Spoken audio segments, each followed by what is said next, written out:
So again, I'm just going to do a little passive range of motion and still see there's some resistance. There's a little better movement. Before it was hard to go to 90 degrees, but now we're starting to get a little into dorsiflexion land. But I can still see my hands here too. I can still feel some tension in the gastrocnemius. So this will be a posterior fascial band example I'm looking for. And again, like I did earlier, I'm going to move the ankle slightly into dorsiflexion to manually lengthen the gastroc. Well, actually, let's do this first. Press down. All right, that's pretty good. Press down. So I'm checking hip extension. Get a little isolation on the gluteus maximus. Press down. Good. Press down. It's starting to, right in there, it's starting to get a little bit. So now I'm going to manually dorsiflex to lengthen the gastroc. We're going to do the same functional tests. Press down. Press down. Press down. And press down. Oh, now it's showing up. Okay, so let's release the gastrocnemius a little bit. During motor learning, motor control is asking itself now, well, I didn't get the results I wanted. How do I do that then? Oh, there's a nice spot. Oh, yeah. And I'm going to manually lengthen the gastroc again. We'll do the same tests. Press down. Good.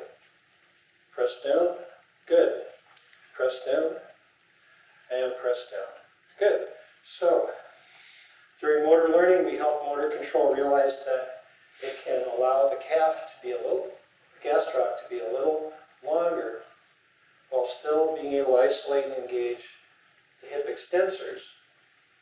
So it says, well, that second time was easier than what I tried to do the first time. I want to remember this. I will store it in motor memory.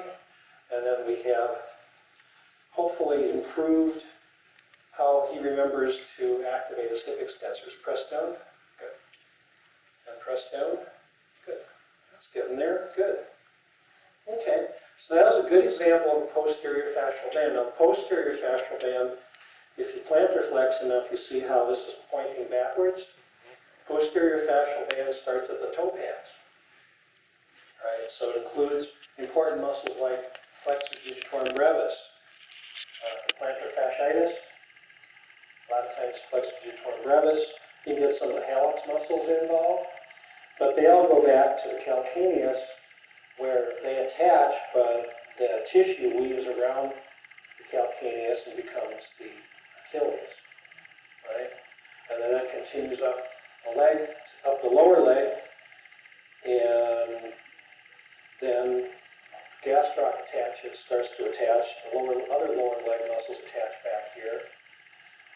But then we have the hamstrings starting up. So they continue up the back of the leg, and they join up with the gluteus maximus, continuing up to the TSIS, and from there we have other muscles that are behind or posterior to the coronal plane, like the erector spinae. Right? So then it's easy to see how they continue up the spine all the way to the occiput. So that's why somebody can be using their neck extensors or the levator scapula. If you test them, test their extension stability, their back line stability and gravity,